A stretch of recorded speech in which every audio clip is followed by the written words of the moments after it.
Best in the business here at the Big A camera crew that fears no weather. They are braving the elements. John Mazzy, John Kakamis, and I'll tell you, it's an all-hands-on-deck situation at the Big A, high above the palace that we know as Aqueduct Racetrack. And we are off and running, in fact, from the Big A on this Thursday edition of Aqueduct Insider. Richard Migliore, Jason Blewitt on a cold day, a little bit of everything. Mig, some wind, some snow flurries, and as it stands, we'll take the day off tomorrow. Yeah, I mean, the weather's going to come in like a lion. It seems like the temperature's already dropping. We've got some snow going on, but more the frigid temperatures are going to keep the riders from being able to go out there and perform their job. And I can tell you from experience, when you've got cold weather and then the wind and compound it with running 35, 40 miles an hour into that wind, it's very hard to function, and you lose your hands and feet almost immediately. Now, that being said, temperature, the mercury hovered around the mid-30s today. It was a day we could run 8, and indeed we did. We started at 120 in a card anchored by an excellent featured 7th race for the New York Reds. We had the girls yesterday. We had the Colts and Geldings today.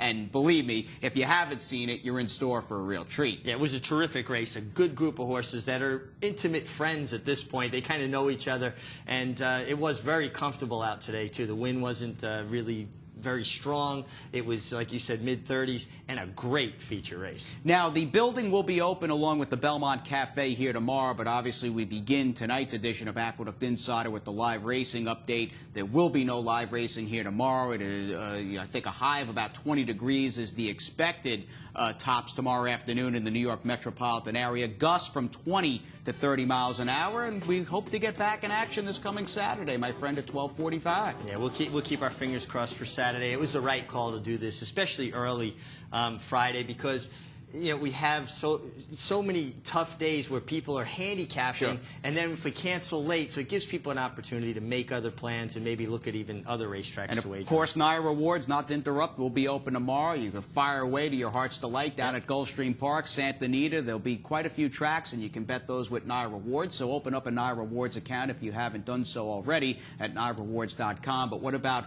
what's going on with the horses? And between the starting gate and the finish line, that's what we really like. And this is a very Todd Pletcher heavy headlines edition here on Insider Big, because we begin with his Withers winner, Far From Over, who has departed Belmont Park and is down in the warm sunshine at Palm Beach Downs. Well, we saw Rick Violet do this last year with Samrat, ship in from South Florida, get the money, get back out of town, and it's probably the right thing. He's going to miss training here. It's hard to have any continuity with the weather, and the weather's been a big factor this winter. It's been one of the major stories. This is a very talented horse, and I'm just hopeful that he is going to stay on schedule and ship back for the Gotham. And we're glad that he bounced out of that Withers where he stumbled so badly out of the starting gate. We're glad that he came out of the race in good shape for the Todd Pletcher barn. And there you see the owners, Black Rock Thoroughbreds, who have invested quite a bit of money in the game. They had that bust, that $1 million Tapit 2-year-old Forever thing that they purchased as $1 million as a 2-year-old in trading. Things didn't work out with him. A minority partner, and I Want Revenge. We know how that worked out. So we hope they've got a good one here and maybe a classic winner in the form of Far From Over. But the Todd Pletcher barn, Mig, it's all about pointing to the Gotham. Don't Bet with Bruno might be starting in that race next on March 7th. And he was a very, very impressive winner breaking his maiden here. He's running some very good races. And Todd Pletcher's going to have some bench strength for the Gotham. So good to see him, and the meet that Mike Rapoli's having.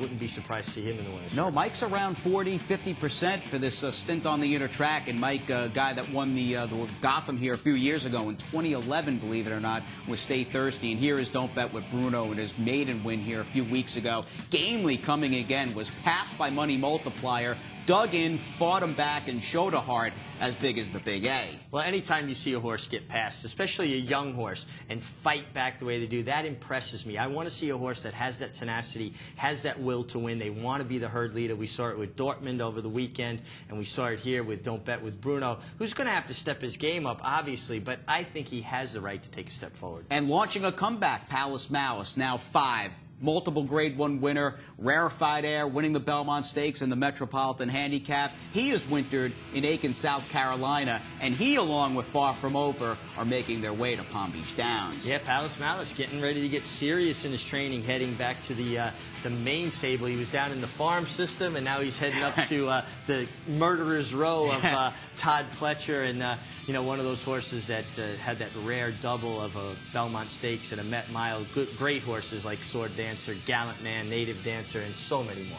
And Cott Campbell, who is obviously the majority owner with Dogwood Stable of Palace Malice, has had that horse in South Carolina. And Cott Campbell on the record with the Blood Horse saying that area, horse lovers country, and Palace Malice has been the real star, like a real local hero, and they've just been lined up every single morning at Aiken to watch that horse go out and train. It's pretty cool. Yeah, I'm glad to hear that. I mean, here you have a horse that accomplished so much on the racetrack. He's a Belmont Stakes winner, and he's training in the sleepy little town of Aiken, South Carolina. That is truly horse country, and it's nice when people appreciate the horses, even if there's no betting going on. I think that's the root of our sport, and obviously it's the wagering that keeps the engine going. Well, we love these thoroughbreds, and what a world-class, top-class field of thoroughbreds on display as we turn our attention. And it was the latter stages of today's card that really sparkled, and we'll get you right into our featured 7th race. Solid group of statebreds. Johnny I with the call, and we'll fill you in on what happened after they hit the finish line. They all came away to a good beginning, and Reed the Byline is sent out for the lead. Saratoga Snacks runs in second, with Spa City Fever next in third, and they're into the clubhouse turn now. Reed the Byline, the leader by a length and a half. Saratoga Snacks settles in second, and on the outside is Spa City Fever at next and third. Another length and a half, and Reed the Prospectus is in fourth. Awesome Vision at the rail in fifth. Beauty in the Pulpit trails the field in sixth. The first quarter in 24 2/5 seconds. Reed the Byline 3/4 of a length over Saratoga Snacks. Now 2.5 lengths to Spa City Fever in third. Reed the Prospectus is next in fourth. Beauty in the Pulpit has taken to the outside in fifth. Awesome Vision is now the trailer. Reed the Byline continues to lead here. Reed the Byline ran the opening half mile in 48 1/5 seconds. Reed the Byline by a length and a half. Saratoga Snacks continues to chase in second. A break of 2 to Spa City Fever in third. Reed the Prospectus is down at the rail. Beauty in the Pulpit is fifth, 5 lengths from the lead as they come for the top of the stretch. Reed the Byline challenged here by Saratoga Snacks. The two of them are heads apart into the lane. 3/4 went in 1:13. Reed the Byline digs down. Saratoga Snacks is on the outside. Spa City Fever and Reed the Prospectus. Reed the Prospectus looking for a way through with a 16th to the wire now. Saratoga Snacks and Reed the Byline. Saratoga Snacks wins it. Half length at the end. Reed the Byline was second. Reed the Prospectus finished. We lose all control when they open the starting gate, and the game is filled with so much disappointment. It's nice when it works out, and it did for Gary Siaka, and great to see Saratoga Snacks in the winner's circle. This is a great story. You know, the trainer that loses the good horse is still friends with the owner, gets the horse back if the horse has gone through a rough patch. It harkens back, maybe not as dramatic, of when Richie O'Connell lost Thunder Rumble, and he got him back, and he came back winning. I mean, this was along those lines, and Gary Siaka obviously has this horse, this whole card, and he looked great in the paddock, and he did a great job preparing this horse. A really good story. Angel Arroyo picking up the mount for CeCe Lopez, who I believe was a bit under the weather, rode a couple races, took off, so Angel in the right place at the right time, attacked Reed the Byline, they slugged it out through the stretch, and the MiG was alongside one very happy trainer after the 7th.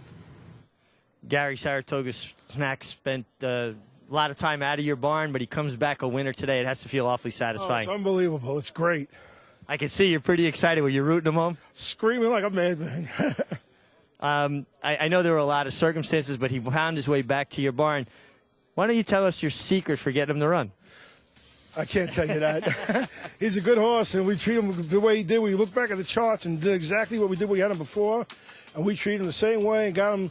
Just did a couple of little things different that we did. I mean, Billy Mott's a great trainer, but I guess we had the whole card to him. Yeah, it definitely seems to get the whole card. He looked great here in the paddock. He didn't look like a horse that spent the winter in New York. No, well, Maggie even said that on TV. She says he looks like the way he was before when he was winning all his races.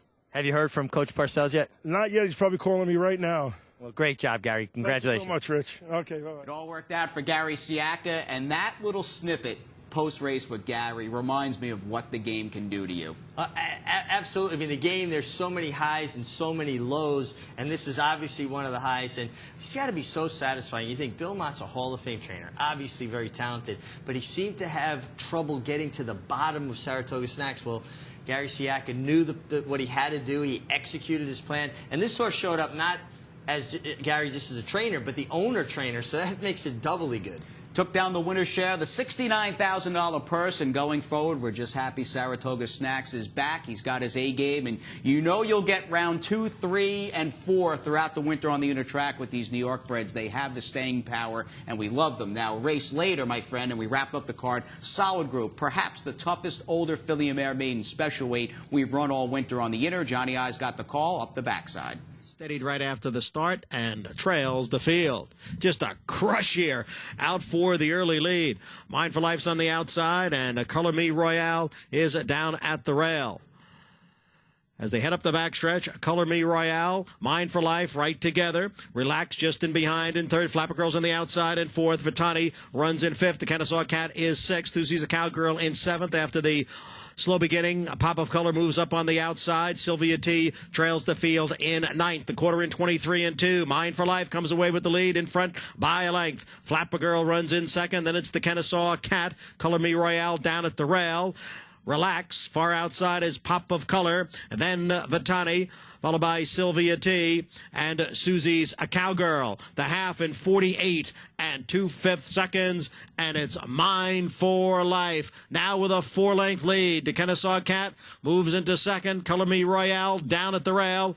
On the extreme outside is Sylvia T along with Vitani. But no catching. Mine for Life. Much the best winner here. Won by 7 lengths. Looked like Vitani got second.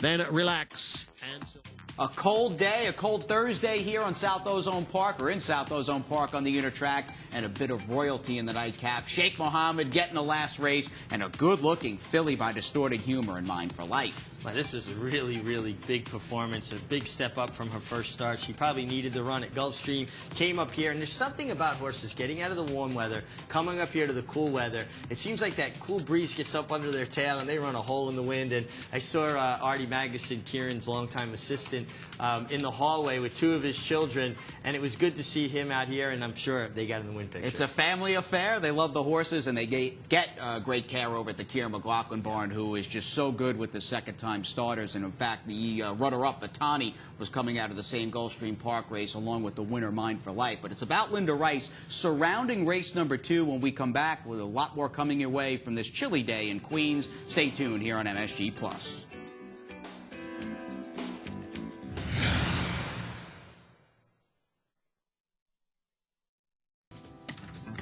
Making their way over for a race earlier on the afternoon, that main track, a sea of mud and slop. We'll be back on the main before you know it. We're guys in which the glass is always half full. We're heading in the right direction, and even today, I think sunset around 5:30 p.m., so spring is in the air, my friend. We're almost there. Well, I don't know if spring's in the air, but every day we're taking one step closer to that kind of weather. And looking at the main track, and we saw all that mud and slop on the outside there.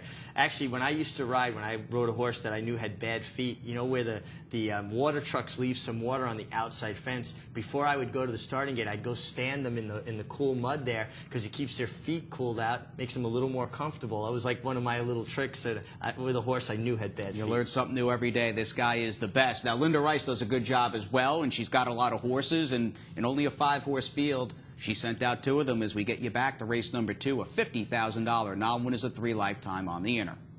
And they're off.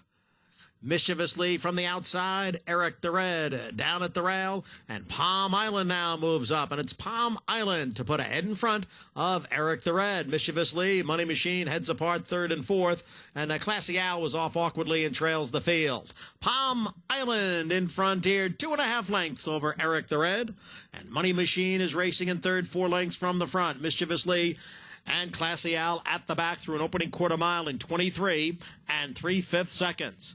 Palm Island is the leader as they race around the far turn.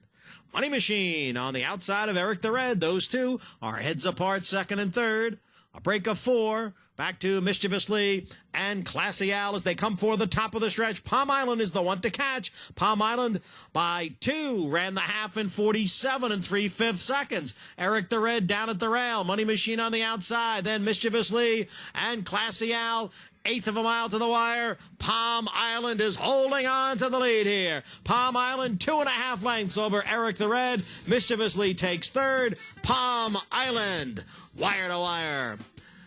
Eric the Red completes the exacta, and Mischievously. Big scratch early in this race. Menando, who would have been making his first start away from trainer Bob Baffert, now with David Jacobson on the East Coast, but he was scratched. That enabled Palm Island to be the lone speed, and he controlled and was in the right place at the right time. Yeah, he controlled it nicely under Israel Rodriguez. Good ride by this apprentice. Yeah, the complexion of the race changed completely, and there was absolutely really no speed that can run with him. When he got comfortable after the first quarter, you knew he was going to be tough to beat. Gelding Bayou Dubai with Israel Rodriguez, who's back off that 3-day suspension, had a careless riding suspension, if my memory is correct, but took a nice one here for Joe Orsino. And stay tuned. I guarantee we'll have at least one claim out of today's second race with $50,000 tags attached. And what else happened here in an 8-race Thursday amid gray skies at South Ozone Park, Queens? Let's find out. Johnny I with the call of races 1, 3, 4, 5, and 6. In third, then State Flag and Kichi Warrior. 3/4 in 1:14. Petroselli on the inside, Lubango on the outside. They've been 1-2 right from the start, and Petroselli is prevailing here. Petroselli in front by almost a length. Lubango driving on the outside. Inside the 16th pole, and it's Petroselli, and he's going to get the job done here as the odds-on favorite. Lubango was second, Holy Invader third. Literata is third. It's Lutheran Miss with the lead here. The lead's now 3 lengths. On a snowy evening, on the outside in second. Literata down at the rail. Lutheran Miss holding on to the lead here. And then it's On a Snowy Evening, and Literata. It's Lutheran Miss, and she's got the victory here in front-running fashion. Literata comes back to get second. On a Snowy Evening was third. Zilla off the turn, into the stretch. Matching Skies has taken over. Matching Skies in front. Liberty Fuse down at the rail. Then My Place in third. Farther back, it's a Midnight in Positano. As they pass the 16th pole, Matching Skies has built a 3-length lead, and Matching Skies is on to victory. Liberty Fuse was second. Midnight in Positano gets up for third. My Place fourth. And Grand Strand has caught him and passed him. Grand Strand on the outside. Can't Catch Me Now back running in second. Maximus Mike continues to gain ground on the outside of Grand Strand. Grand Strand trying to hold off Maximus Mike. It's Grand Strand way out in the middle of the track. Maximus Mike, Grand Strand, and Maximus Mike to the wire. Maximus Mike by a head. Grand Strand was second. Ultimate Empire, 3/4 in 1:14. The field in the stretch now, and it is Winter Games up to take over now. Son of Dixie is back running in second. Call Will and Papa Tom. Winter Games with some snow falling here at Aqueduct. Winter Games on to victory. Call Will runs second. Son of Dixie faded to third. Thoroughbred racing is the greatest game played outdoors, and we've got Winter Games in our look back, another look at race number 6, and a family affair. Normally with the Engleharts, it's Dad Chris running against son Jeremiah, but today in race number 6, Big, it was the 2 brothers squaring off. Jeremiah beating his brother Jeffrey Englehart, who was saddling, I believe, his first horse here on the inner track, and Jeremiah's other brother, Steve, his assistant. So we had Engleharts all around race 6. Well, these are this is a family, of course, born and raised, or at least from northwest New York, up by the Finger Lakes region. But Chris, the father and the patriarch, well, he's a perennial leading trader up at Finger Lakes, and the training DNA has gotten down into his kids for sure. And I've been very impressed with Jeremiah, both as a horseman and just how he conducts himself on and off the track. He's a terrific guy, and I really enjoy when he was working with Mike Hush, and I was riding a lot for Mike at the time, getting to know him there. But obviously the father instilled a great work ethic in all of his boys, and obviously the good horsemanship to go with it. So it's fun to watch them have the success because they've earned it. And with even Winter Games, that horse had not run since the first race on opening day of Saratoga last summer. Tom Durkin said, and they're off at Saratoga for the final time, and a minute and 30 seconds later, Winter Games won that race. Well, this was his first start since. A good job by Jeremiah. Jeffrey will get him next time out. Let's get to the Frost Giant New York bred standout on this Thursday program at the Big A. And do we need to even say who the standout is? Snacks is eating good tonight. What a game effort over Read the Byline in the 7th. Saratoga Snacks. I mean, how could we give it to anybody else? It was just great to see him come back into the Siaka barn and find his way back to the winner's circle. He looked terrific, a big, robust horse, very reminiscent of the Frost Giants, big, strong, stout horses that go out there and put it on the line and can carry their speed, high cruising speeds, and Angel Arroyo tucks the stick under. He knows he's got it won, and here's a real winner standing for $10,000 at Keen Stud Frost Giant. To inquire, contact Eric Bishop, Eric at sunrisestallions.com, a former winner Frost Giant of the prestigious and history-rich Suburban Handicap at Belmont Park. Jockey standings, 58 wins and counting for Jose Ortiz, Mig, who, with the cancellation at Aqueduct tomorrow, well, he'll be riding Saturday down at Maryland in the Barbara Fritchie. Yeah, big races over the weekend in Maryland, and it seems like when the Ortiz boys travel, we cancel the races here. They don't want to miss any time, but Jose Ortiz, if we can get some consistent racing in, the weather cooperates, he's got a good chance to hit that century mark. Let's move on to David Jacobson as our leading conditioner in the trainer standings. But the guy who really, at least today, sticks out in my mind, Gary Gullo with bookend victories in the pick 5. Gary's just having a tremendous winter. His horses are all running well. If they're not winning, they're running well. They look good, and they're running to those looks, and he's winning at a high percentage. And a number of the outfits that are in the mix regarding the top of the owner standings here on the inner track at the Big A. Well, they'll be coming up a bit later in the shows. We have our national, it's an abbreviated national preview of some of the Saturday stakes with the Friday cancellation, so stay tuned for that. And claims on the day, my friend, let's check it out. We've got that one out of race number 2, Palm Island, lifted off Joe Orsino by David Jacobson for $50,000. Well, David Jacobson scratched one out of there, but he replaced his stall at least, or brought him back to the barn. So Palm Island having dinner in David Jacobson's barn tonight. And a 4-way shake of with Son of Dixie, picked up for $25,000 off Rick Schosberg. The Broadway, we make a trip to Oaklawn Park, and of course the Barbara Fritchie Saturday down in Maryland. Lavra Dodge, she's been terrific, winning the Broadway. Stay tuned.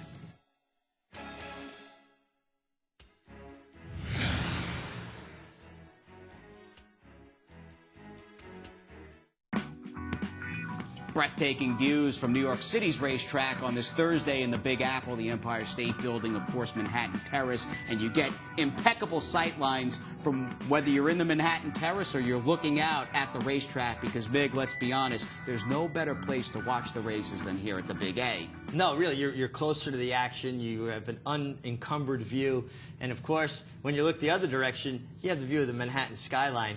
Not too shabby. 210 acres on the site of the old Brooklyn Waterworks. Bill Shoemaker winning the first ever double at the Big A. In fact, the Big A will be dark tomorrow regarding live racing out on the inner track. We'll get back at it, we hope, this coming Saturday with the first race post at 12:45. But Naira Rewards, the Belmont Cafe, and the Big A are all open for simulcasting. And they're heated, so you'll get out of that bitter cold and still enjoy great racing from around the country. All right, Saturday's card and the 9-race program, again, an early start, if you will, of 12:45. It is anchored by the $100,000 Broadway Stakes. We saw some good New York breds throughout the week here at Aqueduct. Well, that's a trend that continues on Saturday. And let's talk about Isabel, Atlantic Smile, and Blythley, who takes the worst of it on the rail. Yeah, Blythley, in my estimation, was the best horse in this race. She had a tough trip. Everywhere she went, she had a roadblock in front of her.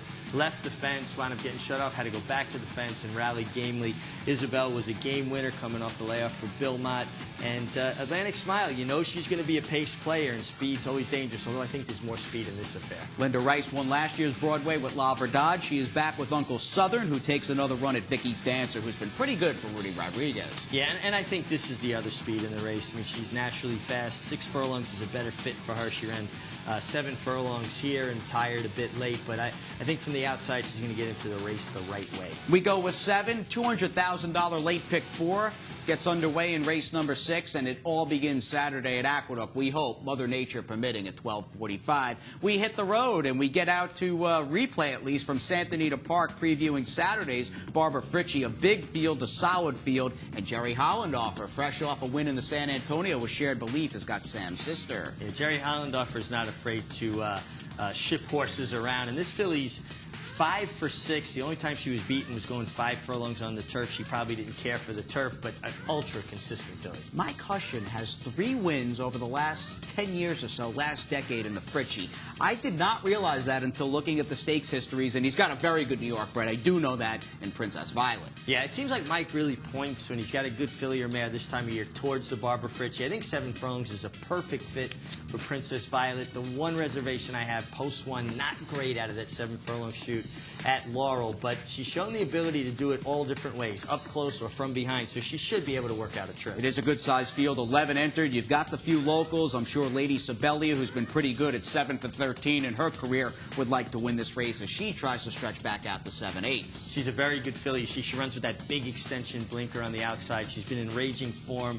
She's got 5 wins at Laurel. I always think it's a help to have an affinity for a racetrack.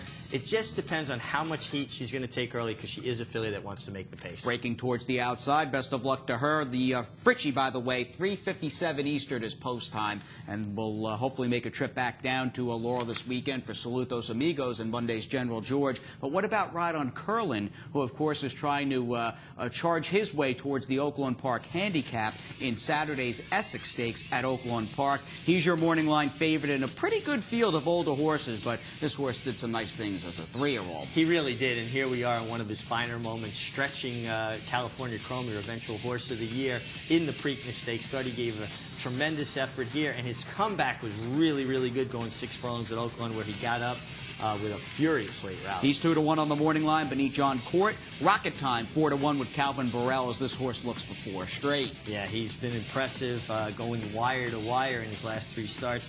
He's going to face some pressure up front. I see a lot of speed in this race. He's not going to have things his own way. He's talented, but is he going to be able to overcome adversity when he has to look another horse in the eye? Well, Todd Pletcher had a big bang-up weekend up and down the East Coast last Saturday. He'll try to do it again this weekend with Golden Lad, shipping out to Arkansas, a horse that was 3rd, or I should say won the Razorback, that is, last March, and then was 5th over the main track in the Oaklawn Park handicap. Yeah, he was very impressive in the Razorback last year, and then he came back with a subpar, I thought, effort in the Oaklawn Park handicap. Actually, his best race ever in the Razorback, so it'll be interesting to see if he can get back on track.